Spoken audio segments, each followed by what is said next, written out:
"500 years ago, there were people on both sides of the Atlantic Ocean, but neither knew about the other.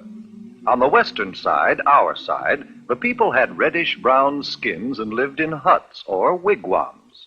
On the eastern side, in Europe, the people were white-skinned. They had learned how to build houses and large sailing ships, but they still didn't know much about the rest of the world. In fact, most of them believed the earth was flat. Then one day, a map maker named Christopher Columbus had an idea. Do you know what? I think the world isn't flat at all. I think it's round like a ball. Did you hear what he said? Did you hear what he said? He said that the world is round. Oh, He's crazy, man. I think the world isn't flat at all. I think it's round like a ball. The world's as flat as the brim of your hat, and that is very plain. I know that I'm right, oh, I know that I'm right when I say that the world is round. Oh, I'm right, I'm right. My thinking is sound and I'll prove the world's round. It won't take very long. But it did take long, 7 long years, before Columbus could convince a king or a queen to let him try out his idea.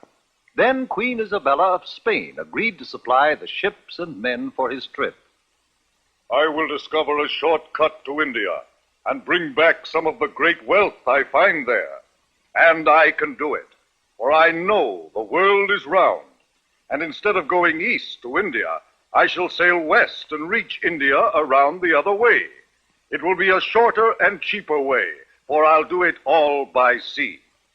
Queen Isabella provided Columbus with 3 ships, the Nina, the Pinta, and the Santa Maria.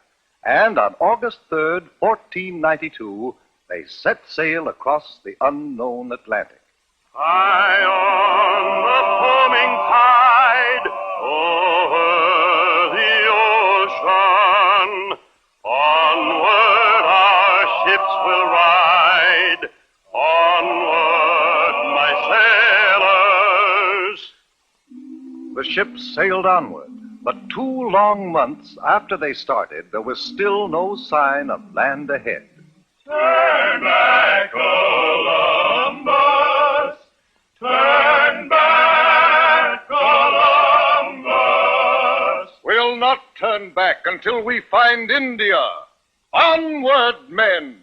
By October 10th, the sailors and the crew were ready to take matters into their own hands. If Columbus won't do as we ask, we'll put him in chains. And we'll turn the ships around ourselves. Wait! Have you heard? One of our men has just seen a branch in the ocean. What of it? It had fresh berries on it. That means we're near land. Hooray! 2 days later, the ships reached land, and Columbus and his crew saw the people with reddish-brown skins who lived there. Oh, I think it is rather surprising that they should have reddish-brown skins. But now since we have landed in India, then these people must be Indians. We'll call this part of India San Salvador, and I take possession of it in the name of the King and Queen of Spain." The people Columbus called Indians were very friendly, and they gave Columbus and his men many gifts, but not the rich jewels and gold for which they had come. For Columbus really wasn't in India at all. He was on one of the islands off the coast of America. But because of Columbus's mistake, the natives of America have been called Indians ever since. Columbus visited other islands near San Salvador, looking for the great wealth of India. And then he and some of his men returned to Spain. Hooray for Admiral Christopher Columbus!